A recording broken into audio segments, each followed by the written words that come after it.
यह जीवात्मा अनादिकाल से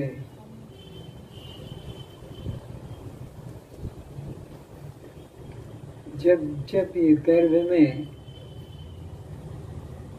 होता है तब तब परमात्मा से प्रार्थना करता है, हे प्रभु, हे नारायण, मुझे इस गर्भ नरक से बाहर कर,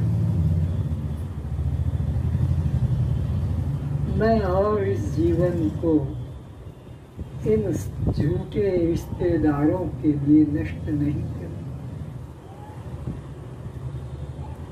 इन रिश्तेदारों संबंधों को सुख पहुंचाने के लिए मैंने क्या क्या न करने जैसे काम भी कर डाले और इनको सुख पहुंचाया। ये अपना सुख ले लेकर कहाँ कहाँ चले गए। आज मैं उन कर्मों का अकेले फल भोग रहा। बहुत गलती की मैंने, बहुत भूल की, पर अब मैं आपसे प्रतिज्ञा करता हूँ, सत्य प्रतिज्ञा करता हूँ कि एक बार मुझे फिर से मानव जीवन प्रदान कर दीजिए ताकि मैं किसी गुरु की शरण में जाकर अपना कल्याण कर सकूं।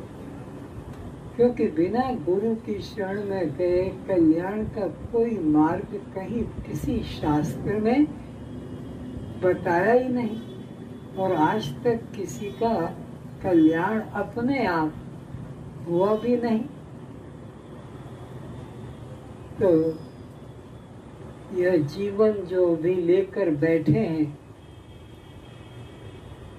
इन अमृत वचनों को श्रवण कर रहे हैं,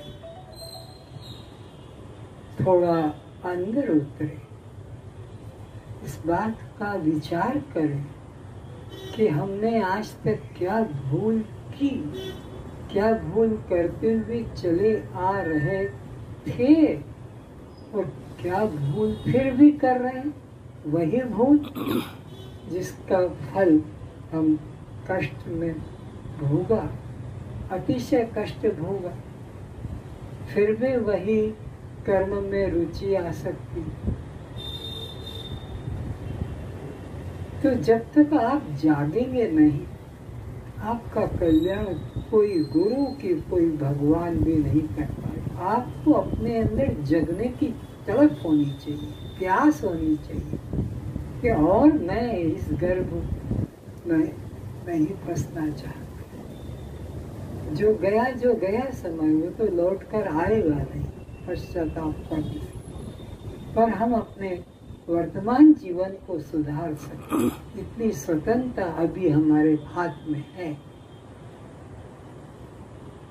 तो अब हमारा ये पछताने जैसा कार्य न हो, हमें फिर पछताना पड़े।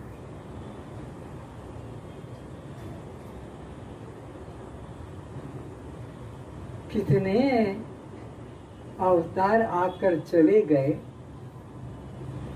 कितने सद्गुरु आकर चले गए, किंतु हम क्यों यहाँ बैठे रह गए? क्या कारण है? हमारा पांव किसने पकड़ा है? हमको किसने जेल में डाला है? इस पर विचार आना चाहिए कि इतने इतने महापुरुष पृथ्वी पर अवतरित हुए, इतने इतने अवतारी आए, और ऐसा कोई अवतार काल नहीं था जिसमें मैं नहीं था। ये बिल्कुल निश्चित करके जानो, ऐसा कोई अवतार पृथ्वी पर नहीं हुआ जिसके समय में मैं नहीं था। हर अवतार के समय था। ऐसा कोई भी महापुरुष नहीं जो मैंने देखा ना हो या उन्हें सुना न हो। फिर भी मैं यहीं गोते खा रहा हूं, फिर भी मैं यहीं भटक रहा हूं। इस जड़ को निकालो, इस जड़ को खोदो, ये पत्ते काटने से, डाले काटने से ये जड़ सूखने वाला नहीं है। ये तो और कोपले लेकर आएगा, नई नई ब्रांचेस इसके में से निकलेगी। ये मैं मेरा की कोपले काटने से काम नहीं बनेगा। पूरा देह भाव को जड़ से मिटाना, तब ये झाड़ सूखेगा। नहीं तो ये अभी तक नहीं सूखा, ना आगे सूखेगा, क्योंकि तुम तो इसमें पानी डालते जा रहे हो, खाद डालते जा रहे हो। तो मैं मेरा, मैं मेरी, मैं मेरे है, ये खाद तो देना बंद करो, तो फिर ये जीवन धन्य हो जाएगा। आप ही धन्य नहीं हो जाएंगे, आपका गुरु भी धन्य हो जाएगा। आपका जीवन सुधर गया है और आपके पिता माता भी धन्य हो जाएंगे, आप जैसी संतान को उत्पन्न करके पालन करें। अरे आपके पिता माता नहीं, ये पृथ्वी भी धन्य हो जाएगी आपके वजन को, आपके मल को धारण करके। ये जल भी धन्य धन्य हो जाएगा, जिसे पीकर आप जीते रहे, प्राणों की रक्षा करते रहे। ये सूर्य भी धन्य धन्य हो जाएगा, ये वायु भी धन्य धन्य हो जाएगी, सब धन्य धन्य हो जाएंगे। ऐसा काम करो। अष्टवक्र जी यही बात आपको, हमको जनक के माध्यम से समझा रहे हैं। यही उपदेश हम लोगों को विचारनी है। यहाँ हमें अष्टावक्र जी क्या समझा रहे हैं कि एक ब्रह्म के अतिरिक्त यहाँ कोई अन्य नहीं है। तो यही निश्चय कर कि एक ब्रह्म की सत्ता ही यहाँ विद्यमान है और वो मुझसे भिन्न नहीं कि मैं उससे भिन्न नहीं। जब तक ये अद्वैत ज्ञान बुद्धि में नहीं आएगा, तब तक कल्याण न हुआ न हो सकेगा। तो इस जीव में, इस जगत में, चराचर में, जड़ चेतन में एक ही शुद्ध ब्रह्म को जान, उसके अतिरिक्त दूसरा भाव नहीं है। हर कदम पर तो उसी का ध्यान कर कि मेरा कदम उसी के ऊपर हो रहा है, उसी के सहारे हो रहा है, उसके लिए ही हो रहा है।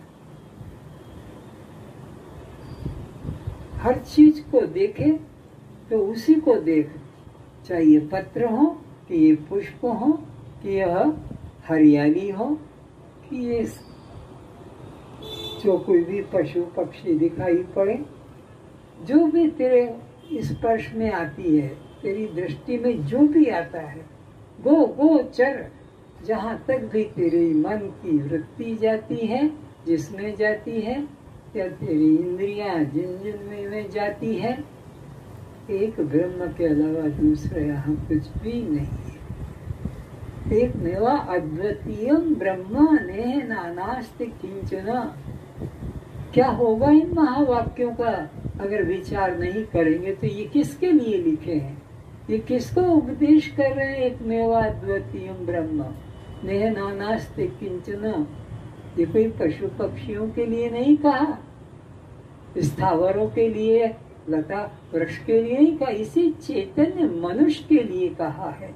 इस चेतन मनुष्य को कि जो केवल अपने में परमात्मा का अनुभव नहीं करके और बाहर के नाम रूपों में परमात्मा की कल्पना करता है, उसके लिए कहा कि तू क्यों अन्य की कल्पना करता है? द्वितीया द्वयम भरम भवति। जब तक ये तेरे मन में द्वैत भाव रहेगा किसी देवी देवता के प्रति अन्य का, तो तू इस जन्म मरण के चक्र से कभी नहीं छूटा। उजले तेरी को जिसकी मर्जी आए, दुर्गा देवी, कंबा, काली, भवानी या कोई भी प्रकार के गणेश, हनुमान, शंकर, राम आदि। जब तक द्वैत उपासना होगी, अपने से अन्य की तू सत्ता मानेगा, वो तुझे फिर इसी संसार में लाएगा। इसलिए निश्चित करके जानो कि यहाँ जीव जगत में एक ब्रह्म के अलावा दूसरा कुछ भी एक पत्र तृण भी नहीं है। और अगर देखा और माना तो उसका फल है 84 लाख की सजा। ऐसा भी नहीं कि तो उसको उधर उधर जानना, जीव जगत में चराचर में उधर नहीं, बल्कि उसको मैं करके जानना कि यह जो एक ही चेतन तत्व तो सारे विश्व में घूम रहा है, वह मुझ में और या मैं ही वह हूँ। वो मुझसे भिन्न नहीं है, वो मुझ में भी है एक दृष्टि, और दूसरी दृष्टि वो मैं ही हूँ। स्वप्न के अंदर जो भी तुमने देखा वो सब में मैं ही हूँ। मुझसे भिन्न स्वप्न नगर का एक कण भी नहीं है, मुझसे भिन्न नहीं, वो मैं ही हूँ। ऐसा यहाँ भी विचारो, जैसे स्वप्न के प्रति विचार कर लेते हो, सरलता भी लगती है कि वास्तव में वहाँ मेरे अलावा कुछ था नहीं। होता तो मेरे साथ बिस्तर पर वो उठता, मेरे साथ रहता, बात करता, काम आता, लेकिन वहाँ की तो एक कोई तृण भी नहीं है। तो वो कौन थे सब जो थे, दिखाई पड़ते थे, व्यवहार लेन देन राग द्वेष हो रहा था, वो सब केवल एक स्वप्न दृष्टा ही या स्वप्न साक्षी था। और वो स्वप्न दृष्टा, वो स्वप्न साक्षी नहीं। ठीक इसी तरह इस चराचर में जो भी जड़ चेतन संसार दिखाई पड़ता है, यह सब एक ब्रह्म के ही स्वप्न की तरह सब आकार है, और ये सब में मैं ही व्याप्त, मैं ही विद्यमान। तो ये तीन तरह के जो भेद मैंने बताए, जीव जगत में, ईश्वर में, ये क्यों हो रहे हैं? एक ग्लास आता है, अब तो मुझे पता नहीं, जब ये छोटा सा था तब एक कोई पिक्चर आया था 3 डायमेंशन। वो चश्मा, टिकट लेकर अंदर जाते हैं तो टिकट के साथ चश्मा भी देते थे। तो चश्मा लगाकर बैठ जाओ तो तुम्हारे को वो सारे के सारे सीधे यहीं आते थे, गोली तलवार सीधे यहाँ, हटा दो तो पर्दे पर दिखते थे। ये 3 डायमेंशन, ये माया वही 3 डायमेंशन है। ये तुम्हारे को अपने ऊपर जोड़ देती है। यह जीव जगत वाली माया, यह परमात्मा के अंदर 3 भेद उत्पन्न कर देती है। हर वचनी शब्द का मतलब होता है जो वचन के द्वारा कहा नहीं जा सकता है। क्यों? न तो उसे सत कह सकते हैं, क्योंकि सत का कभी नाश नहीं हो सकता है। उसे असत भी नहीं कह सकते, क्योंकि असत तो कोई होता ही नहीं। जैसे बंध्या का पुत्र, बस नाम मात्र कह लिया, लेकिन होता ही नहीं। खरगोश के सींग होते ही नहीं, मरुस्थल में जल होता ही नहीं। तो ऐसे न तो सत है और न असत है। उसने यह संसार भ्रम खड़ा कर रखा है। किसने कर दिए 3 भेद भ्रम? माया ने कर दिए। किसमें? जीव जगत और ईश्वर में, जो कि निराकार है, जो निर्विकार है, जो अखंड है, जो सर्वव्यापक है, उसमें घुस गई। जैसे कि गुफा में अंधकार, पानी के ऊपर काई हरी हरी, उसने पानी को छुपा लिया, ऊपर हरा हरा घास दिखा पड़ता है। तो इसी प्रकार जीव जगत ईश्वर के अंदर यह माया छा गई है। माया ने इनको ढक रखा है अपना पर्दा डालकर।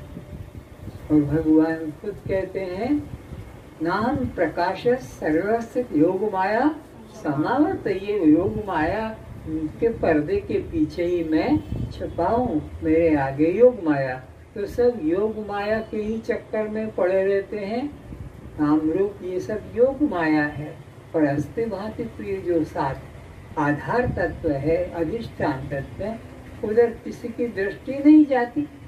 सब अलंकार देखते हैं, सोने को कहाँ देखते हैं, सब आभूषणों को देखते हैं, स्वर्ण को नहीं देखते, उधर दृष्टि नहीं जाती है। जबकि वही ही अलंकार रूप में उपस्थित है। सूत पर दृष्टि नहीं जाती है। सब कपड़े अलग अलग डिजाइन के देखते परेशान है, ये कपड़ा वो डिजाइन, ये कपड़ा वो डिजाइन, डिजाइन डिजाइन, लेकिन है किसके वहाँ ऊपर ये डिजाइन? एक सूत के ऊपर ही। वो सूत को तो कोई जानता मानता कि देखता ही नहीं, बस मेरा शर्ट, मेरा पैंट, मेरा यह, मेरा वह। तो इसी प्रकार ये माया ने जीव जगत ईश्वर को अपने द्वारा ढक रखा है। क्या जानना चाहिए कि यह जीव जगत ईश्वर सब माया का ही आडंबर है। इतना जान लो, इससे अधिक क्या जानने को बाकी है। सद्गुरु के पास जाओ तो यही चीज जानो कि ये माया क्या है, कि मैं क्या हूँ, ईश्वर क्या है, या कहाँ से आया हूँ, कहाँ जाना। और ये संसार की व्यर्थ की बातें मत पूछो कि हनुमान जी का जो है पिता कौन था, हनुमान जी का गदा का वजन कितना था, कि रावण का माँ कौन थी। ऐसे प्रश्न का पूछकर तुम्हें क्या मिलेगा? इससे तुम्हारी कोई चतुराई नहीं मालूम पड़ेगी, बल्कि तुम्हारी महान मूढ़ता ये मालूम पड़ेगी कि संत पाकर भी और उनसे अपने कल्याण की बात न जानकर, और जिससे कल्याण का कोई संबंध नहीं, ऐसे प्रश्न करके उन महात्मा का भी समय बर्बाद करता है और अपना भी जीवन बर्बाद करता है। तो महापुरुष के पास जाकर यही बात जानो कि ये माया से कैसे, इस माया के भ्रम से कैसे निकला जाए। एक ही है, यही सत्य है, यही जानने योग्य है, यही तुम्हारा स्वरूप है। तो इस संसार में सत्य बुद्धि को मत रखो, इसे असत्य जानो, क्योंकि ये अगले क्षण नहीं मिलेगी। तुमने जो पिछले क्षण में जिसको देखा, स्पर्श किया पिछले क्षण में, यानी इस वक्त पर तुमने 8:30 पर जो देख रहे हो, 8:31 पर वो नहीं होगा। पिछले क्षण में जो निकल गया वो अगले क्षण में मिलने वाला। तो ये तो संसार क्षण क्षण में बदल रहा है। इसमें तुम अपना सत्यता का विश्वास मत करो। न स्त्री पति में, न पति स्त्री में, न बाप बेटे में, न बेटा बाप में, न भाई भाई में। और संसार में देख ही रहे हो किस तरह से घमासान युद्ध हो रहा है, किस तरह से एक दूसरे के जीवन का शोषण करने में लगे हैं। जैसे नदी का पानी, वो कभी स्थिर देखा? सरोवर झील बात और है, पर नदी तो निरंतर निरंतर गतिशील है। संसार भी इसी प्रकार परिवर्तनशील है। या कोई चीज स्थायी, हर क्षण बदल रहा है, हर क्षण बदल रहा है। तुम देखो घड़ी का, सेकंड का कांटा हर क्षण बदलता है। जिस क्षण में तुम्हारी दृष्टि टकराई कि ये 12 पर है, अगले बार ऐसे आंख पलक कर ले को देखोगे तो वो तुमको 2, 3 या 5 पे मिलेगा। हर क्षण में बदल रहा, बिल्कुल संसार इसी तरह, तुम्हारा शरीर भी इसी तरह बदल रहा है, पर वो कैसा? घंटे की सुई की तरह, मिनट की सुई की तरह उसका परिवर्तन हो रहा है। घड़ी का घंटे का सुई भी हिल रहा है अपनी जगह से, मिनट भी सुई भी हिल रही है, पर घंटे से मिनट तेज चल रहा है और वो सेकंड का उससे भी तेज चल रहा है। तो इसी प्रकार ये तुम्हारी श्वास सेकंड का सुई है, और इसके बाद में आता है तो तुम्हारे ये जो बाल हैं यह मिनट की सुई है। उसके बाद में नाखून घंटे की सुई, इनको बढ़ने में 7 दिन लग जाएंगे, इनको बढ़ने में 1 घंटा लग जाएगा। एक अर्थ बदल, ये सब कुछ परिवर्तनशील है। इसमें सुख बुद्धि और सत्य बुद्धि मत करो। भगवान जगा रहे हैं कि अनित्यम अनित्यम मत भागो इसके पीछे, ये अनित्य है। सुख की आशा मत करो, यही तुम्हें रुलाएगा, दुखी करेगा। तो संसार में ये 2 प्रकार की है, विद्या और अविद्या। अविद्या संसार के अंदर बांधने वाली है और विद्या मुक्ति को देने वाली है, परमात्मा में जोड़ने वाली है। इसलिए अविद्या का त्याग करके विद्या प्राप्त करो, पर वो विद्या के लिए गुरु की शरण में जाना होगा। तद विज्ञान स गुरु में वा विगच्छेत समित पाणी श्रोत्रियम ब्रह्मनिष्ठम। उस विद्या को प्राप्त करने के लिए अर्जुन तू भी गुरु की शरण में रह।